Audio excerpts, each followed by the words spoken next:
ஆசிரியர்கள் அனைவருக்கும் வணக்கம். இந்த கிளாஸில் நம்ம என்ன பார்க்க போகிறோம் அப்படின்னா தமிழ் மாதிரி தேர்வு தான் பார்க்க போகிறோம். வரப்போகிற டெட் எக்ஸாமுக்கான தமிழ் மாதிரி தேர்வு.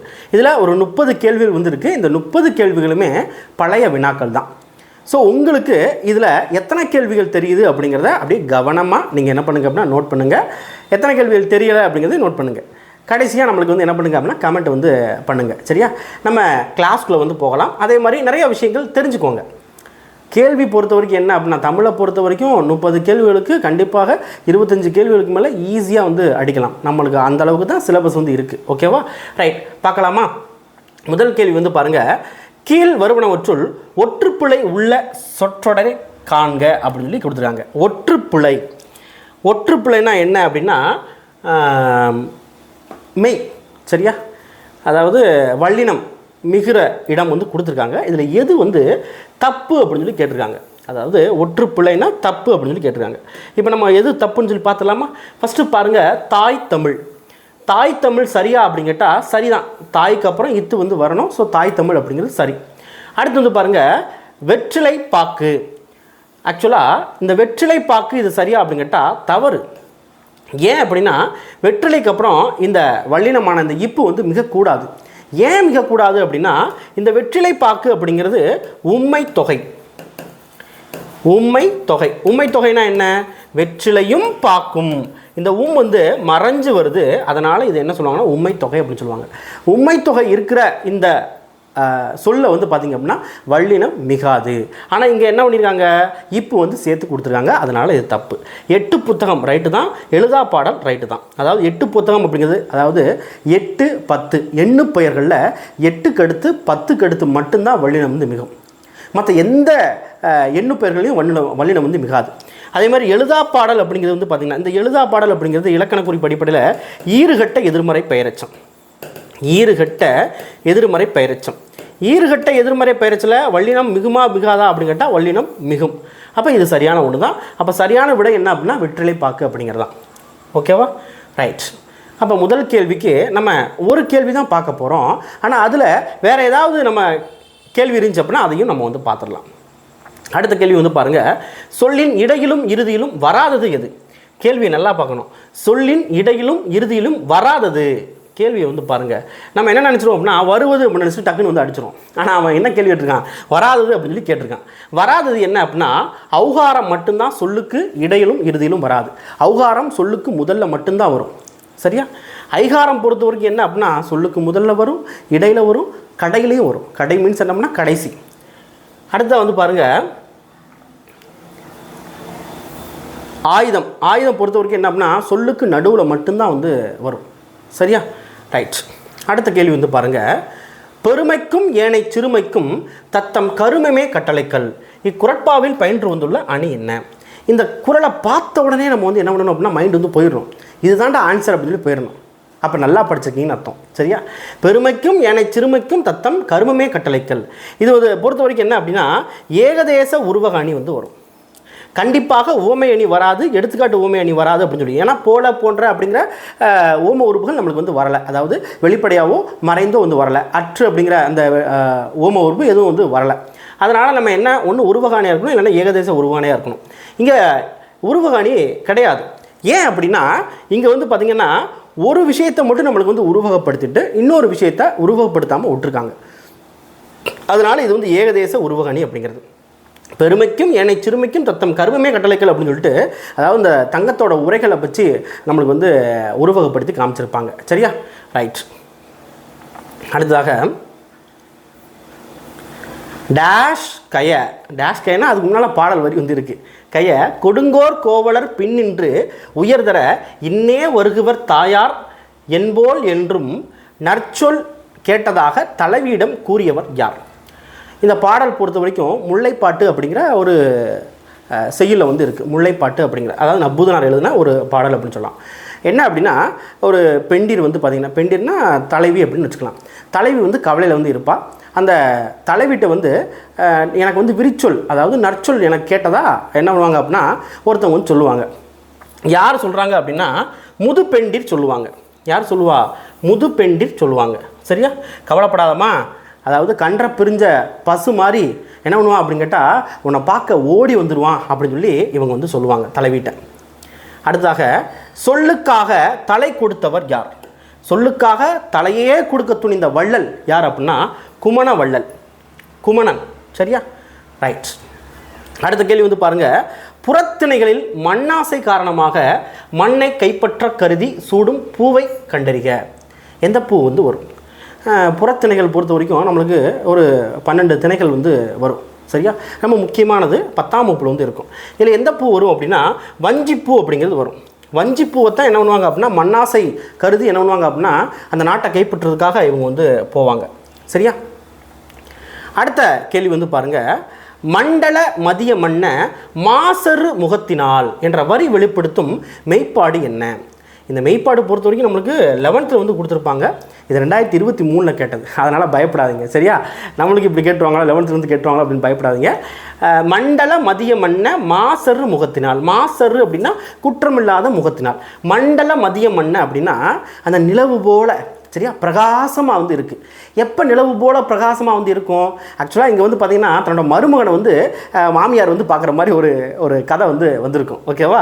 இதில் வந்து எதுக்காக அப்படின்னா அப்படியே மகிழ்ச்சியாக, சரியா, மகிழ்ச்சியாக வந்து பார்ப்பாங்க. அப்போ மகிழ்ச்சி அப்படிங்கிறதுக்கு இது எங்கே வந்து வருது? உவகை அப்படிங்கிறது மகிழ்ச்சியை வந்து குறிக்கும். மெய்ப்பாடு பொறுத்த வரைக்கும் உவகை அப்படிங்கிறது மகிழ்ச்சி வந்து குறிக்கும். அதனால் உவகை அப்படிங்கிறது தான் நம்மளுக்கு வந்து மெய்ப்பாடில் வந்து வரும். சரியா? ரைட். அடுத்ததாக மனோன்மணியத்தில் உள்ள கிளைக்கதை பெயர் என்ன? மனோன்மணியத்தில் உள்ள கிளைக்கதை, இதெல்லாம் லட்டு கொஸ்டின். சிவகாமியின் சரிதம் அப்படிங்கிறது, சிவகாமியின் சரிதம் அப்படிங்கிறது. அடுத்த கேள்வி பார்க்கலாம். முழுக்க முழுக்க கவிதைகளையே கொண்ட இதழ் என்ன? முழுக்க முழுக்க கவிதைகளையே கொண்ட இதழ், இதில் எது வரும் அப்படின்னா ஊர்வலம் அப்படிங்கிற ஒரு கவிதை இதழ் வந்து வரும். ஊர்வலம் அப்படிங்கிற கவிதை இதழ் வந்து வரும்.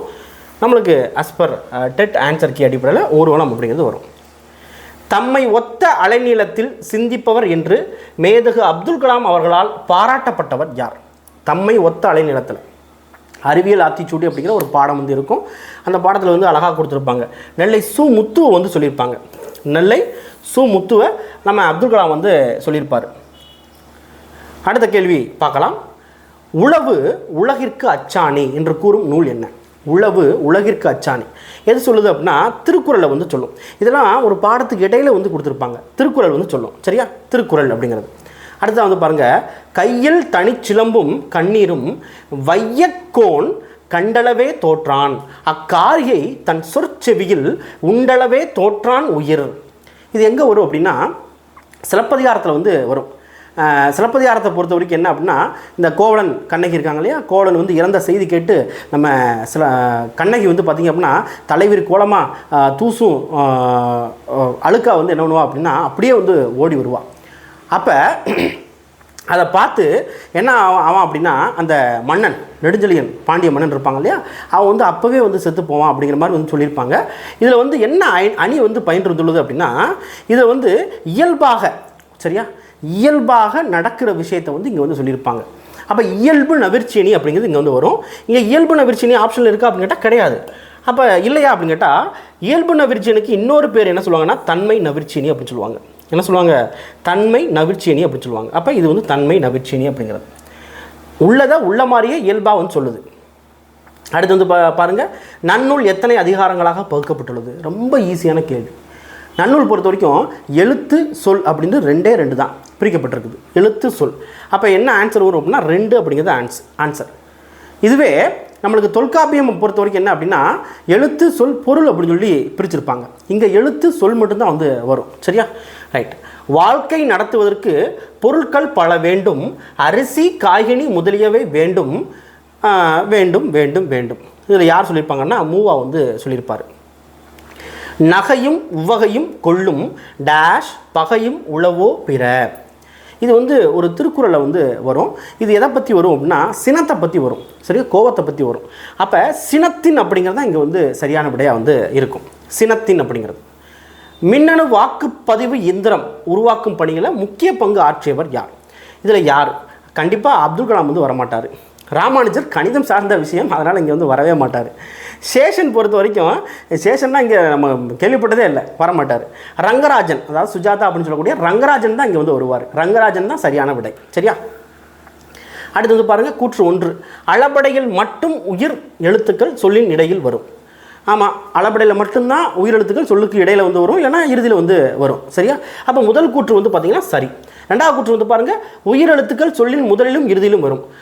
சொல்லுன்னு கொடுத்துட்டாங்க, அது வெறும் சொல், வெறும் சொல்லுக்கு முதல்ல உயிரெழுத்து வரும், தப்பு வந்து கிடையாது. ஆனால் கடைசியில் வரும்னு கொடுத்துருக்காங்க, கடைசியில் வராது. எங்கே மட்டும்தான் வரும்? அளபடையில் மட்டும்தான் வந்து வரும். அப்போ இரண்டாவது கூற்று வந்து பார்த்திங்கன்னா தவறு, முதல் கூற்று சரி. அப்போ கூற்று 1 சரி, கூற்று 2 தவறு அப்படிங்கிறது தான் சரியான விடை. சரி, அடுத்த கேள்வி வந்து பாருங்கள், சென்னை உயர்நீதிமன்றம் எந்த கட்டடக்கலை பாணியை பின்பற்றியது? எந்த கட்டடக்கலை அப்படின்னா இந்தோ சாரசானிக் கட்டடக்கலை அப்படிங்கிறது. இந்தோ சாரசானிக் கட்டடக்கலை. பெண்களை கேலி செய்த இளைஞரை ஊரே இகழ்ந்தது. இது என்ன வகையான பெயர் அப்படின்னு கேட்குறாங்க. பெண்களை கேலி செய்த இளைஞர் ஊரே இகழ்ந்தது. ஊர், ஊர் அப்படிங்கிறது என்ன?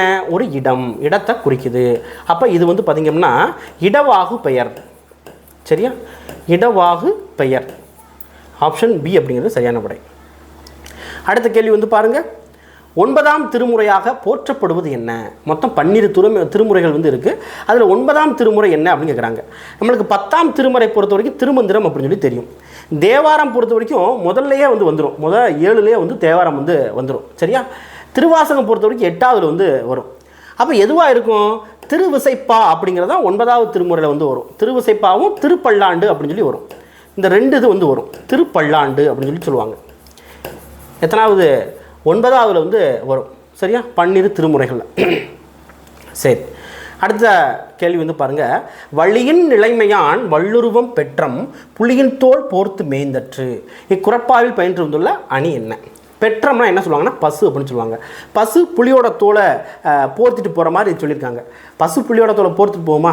போர்த்துட்டு போகாது. அப்போ இது என்னது? இது என்ன அப்படின்னா இது அற்றுன்னு சொல்லி வந்திருக்கும். அதே மாதிரி இங்கே வந்து கண்டிப்பாக தற்குறிப்பேற்ற அணி கிடையாது, பிரிதுமொழிகள் அணி கிடையாது. என்ன வரும் அப்படின்னா இல்பொருள் ஓமை அணி வரும். இல்லாத ஒரு விஷயத்தை வச்சு என்ன பண்ணியிருப்பாங்க அப்படின்னு கேட்டால் நம்மளுக்கு ஓமையப்படுத்தி காமிச்சிருப்பாங்க. அதனால் இல்பொருள் ஓமை அணி அப்படிங்கிறது. அடுத்த கேள்வி வந்து பாருங்கள், வெங்கதிர், இதில் பயின்று வரும் புணர்ச்சி விதிகள் என்ன? வெங்கதிரை நம்ம வந்து பிரிக்கிறோம் அப்படின்னா எப்படி பிரிக்கலாம்? வெம்மை கூட்டல் கதிர் அப்படின்னு சொல்லி பிரிக்கலாம். வெம்மை கூட்டல் கதிர் அப்படின்னு சொல்லி பிரிக்கலாம். இப்போ ஈறுபோதல் விதிப்படி மை விகுதி கெடும். சரியா? அப்போ முதல்ல என்ன வரணும் அப்படின்னா ஈறுபோதல் வந்து வரணும். ஈறுபோதல் எல்லாமே வந்து வந்திருக்கு. சரியா? அடுத்தது பாருங்கள், இப்போ நான் வந்து ஆப்ஷனை காமிக்கிறேன். ஃபஸ்ட்டு ஈறுபோதல் வந்து வரணும். அப்போ முதல்ல ஈறுபோதல் எல்லாமே வந்திருக்கு. அடுத்து வந்து பாருங்கள், இப்போ எப்படி மாறிடுது? வெம் கூட்டல் கதிர் அப்படின்னு சொல்லி மாறிடும். வெம் கூட்டல் கதிர் அப்படின்னு சொல்லி மாறிடும். இப்போ நம்மளுக்கு என்ன வரணும்? வெங்கதிர் அப்படின்னு சொல்லி வரணும். வெங்கதிர் அப்படின்னு சொல்லி வரணும். அப்போ என்ன இருக்குது? இம்மானது இங்காக மாறி இருக்கு. இம்மானது இங்காக மாறி இருக்கு. எப்படி மாறுது? எப்படி மாறுது அப்படின்னா முன் நின்ற, இப்போ இது நிலைமொழி, இது வருமொழி. வருமொழியில் முன்னால் என்ன இருக்குன்னு பாருங்கள், இக்கு கூட்டல் ஆ அப்படின்னு சொல்லி இருக்கும். இக்கு கூட்டல் ஆ. இந்த இக்கு வந்து எப்படி திரியுது அப்படின்னா முன்னின்ற மெய்த்திரிதல். அதாவது இந்த இக்கு வந்து பார்த்திங்கன்னா இக்குக்கு இனமாக கூட சொல்லலாம். சரியா? இனமானு சொல்ல முடியாது. இந்த இம்மானது முன்னின்ற மெய்த்திரிதல் விதிப்படி என்ன ஆயிடும் அப்படின்னா இங்கா வந்து மாறும். சரியா? இங்கா வந்து மாறும். இங்கே நம்ம உடல் மேல் உயிர் வந்து ஒன்றுவது இயல்பை போட முடியாது. அதே மாதிரி கீழே உள்ள ஒரு விதியும் வந்து போட முடியாது. இங்கே என்ன இனமிகளும் போட முடியாது. இனமிகள் அப்படிங்கிறது வந்து பார்த்திங்கன்னா புதுசாக ஒரு வார்த்தை வந்து உருவாகுது. புதுசானா இது இல்லாமல் எக்ஸ்ட்ராவாக ஒரு வார்த்தை வந்து உருவாகுது. அப்போ இனமிகள் போட முடியாது. சரியா? அப்போ என்ன தான் போடணும்? ஈறுபோதல் முன்னின்ற மெய்த்திரிதல் அப்படிங்கிற இந்த இலக்கண விதி தான் வந்து போடணும். இதுதான் சரியான விடை. சரியா? இப்போ இம்மானது என்ன மாறிடுது? இங்கே வந்து மாறிடுது. திரிதல்னா மாறுறது. ஓகேவா? சரி, அடுத்ததாக பெருஞ்சித்திரனாரோட இயற்பெயர் என்ன? லட்டு கொஷின். ஆப்ஷனை பாருங்கள், ரொம்ப முக்கியம் வந்து வச்சுருக்காங்க.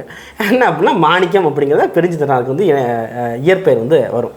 அடுத்தது பாருங்கள், குற்றால துறைகின்ற கூத்தா உன் குறை கலர்க்கே என்று பாடியவர் யார்? இதை பாடினது யார் அப்படின்னா மாணிக்கவாசகர் பாடியிருப்பார். ஆப்ஷன் டி அப்படிங்கிறது. ஒற்றை வைக்கோல் புரட்சி எனும் நூலை அறிஞர் மாசான புகுகோ எழுதி வெளியிட்ட ஆண்டு என்ன? இது 11th வந்து வரும். 1978 வந்து வரும். 1978. அடுத்ததாக பொறுத்துக, அங்கே ஓடுவது எது? இது என்ன பாகுபாடு அப்படிங்கிறாங்க. அங்கே ஓடுவது எது? எது அப்படிங்கிறது எதை சொல்லுவோம்? அக்ரிணைன்னு சொல்லுவோம். அப்போ இது வந்து என்னவா வரும்? திணை பாகுபாடு வந்து வரும். திணை பாகுபாடு. அடுத்து பேராசிரியர் வந்தார். பேராசிரியர் பால். ஆண்பால் பெண்பால் அப்படின்னு சொல்லலாம். அப்போ பால் பாகுபாடு 4.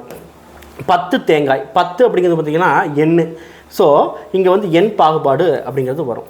அடுத்து நாம் முயற்சி செய்வோம் அப்படிங்கிறது எதை குறிக்குது? தன்மையை வந்து குறிக்குது. அப்போ இது வந்து இடப்பாகுபாடு. அப்போ 1வது வந்து வருது. 3, 4, 2, 1 அப்படிங்கிறது சரியான விடை. சரியா? ரைட். அடுத்த கேள்வி வந்து பாருங்கள். இறுதி அடிக்கு முந்தைய அடி 3 சீர்களை பெற்று வருவது என்ன? இறுதி அடிக்கு முந்தைய அடி ஆசிரியப்பாலை தான் வந்து வரும். ஆசிரியப்பாலை என்னன்னு சொல்லி கேட்குறாங்க. ஆசிரியப்பா பொறுத்த வரைக்கும் நேரிசை ஆசிரியப்பா அப்படிங்கிறது வரும். நேரிசை ஆசிரியப்பா. ஆனால் அஸ்பர் டெட் ஆன்சர் கீழே வந்து பார்த்திங்கன்னா இணைக்குறள் ஆசிரியப்பா கொடுத்துருப்பாங்க. இணைக்குறள் ஆசிரியப்பால் 2 இல்லைன்னா 3 வந்து வரும். இங்கே 3 வந்து வரும். சரியா? ரைட். சரியான விடைனா நேரிசை ஆசிரியப்பா தான் வந்து சரியான விடை. அடுத்ததாக வந்து பாருங்கள். பொற்கோட்டு எனும் சொல்லை பிரித்தெழுத கிடைப்பது என்ன? பொற்கோட்டை நம்ம பிரிக்கிறோம் அப்படின்னா எப்படி பிரியும்? பொன் கூட்டல் கோட்டு அப்படின்னு சொல்லி பிரியும். ஆப்ஷன் ஏ அப்படிங்கிறது சரியான விடை. அடுத்த கேள்வி வந்து பாருங்கள். பருவு குறை பொழிந்த நெய்க்கண் வேவையோடு குருவுக்கண் இரடி பொம்மல் பெருகுவீர். இப்பாடலில் போற்றப்படும் மன்னன் யார்? மன்னன் யார் அப்படின்னா நன்னன் வருவார். யார் வருவா? நன்னன் வருவார். சரியா? ரைட். அடுத்து கடைசி கேள்வி. ஈறுபோதல் விதியின்படி மை விகுதி கெட்டு நிலைமொழியின் இறுதி எழுத்து மகர மெய்யாக இருந்தால் வருவது என்ன? இப்போ எக்ஸாம்பிளுக்கு நம்ம எதை சொல்லலாம் அப்படின்னா இந்த வெண்கதிர் அப்படிங்கிறத சொல்லலாம். வெம்கதிர் என்ன அப்படின்னா வெம்மை கூட்டல் கதிர் அப்படின்னு சொல்லி நம்மளுக்கு வந்து இருந்துச்சு. ஈறுபோதல் விதிப்படி மை விகுதி கெட்டுருச்சு. அப்போ இம்மு வந்து வருது. இம்மு என்ன ஆயிடுச்சு? முன்னின்ற மெய்த்திருதல் அப்படிங்கிற ஒரு விதிப்படி என்ன ஆகும் அப்படின்னு கேட்டால் நம்மளுக்கு வந்து மாறும். அப்போ முன்னின்ற மெய்த்திருதல் அப்படிங்கிறது சரியான விடையாக வந்திருக்கும். ஆனால் டெட்டில் வந்து பார்த்திங்கன்னா ஆன்சர் கீழே கொஞ்சம் தப்பாக வந்து கொடுத்துருப்பாங்க. இதுதான் வந்து சரியான விடை. ஓகே, சரியா? இப்போ நம்ம வந்து 30 கேள்வி வந்து பார்த்துருப்போம். இந்த 30 கேள்வியில் உங்களுக்கு எத்தனை கேள்வி தெரிஞ்சு நீங்கள் எவ்வளோ ஏதாவது புதுசாக கற்றுக்கிட்டீங்களா அப்படிங்கிறத கண்டிப்பாக கீழே கமெண்ட் பாக்ஸ் வந்து இருக்கும். அதில் வந்து உங்களோட கருத்துக்களை வந்து தெரிவிங்க. அதே மாதிரி எக்ஸாமுக்கு வந்து பார்த்திங்க அப்படின்னா இன்னும் ஒரு 1 வீக் தான் வந்து இருக்குது. பயப்படாதீங்க. பொறுமையாக நீங்கள் என்ன பண்ணுங்கள் அப்படின்னா ஆல்ரெடி படித்ததை திரும்ப வந்து ரீகால் பண்ணுங்கள். அதே மாதிரி புதுசாக ரொம்பலாம் வந்து படிக்க வேண்டாம். முக்கியமான விஷயங்கள் மட்டும் என்ன பண்ணுங்க அப்படின்னா பாருங்கள். கண்டிப்பாக பாஸ் ஆகலாம். டெட் வந்து ரொம்ப பெரிய விஷயம்லாம் வந்து கிடையாது. சரியா? நன்றி.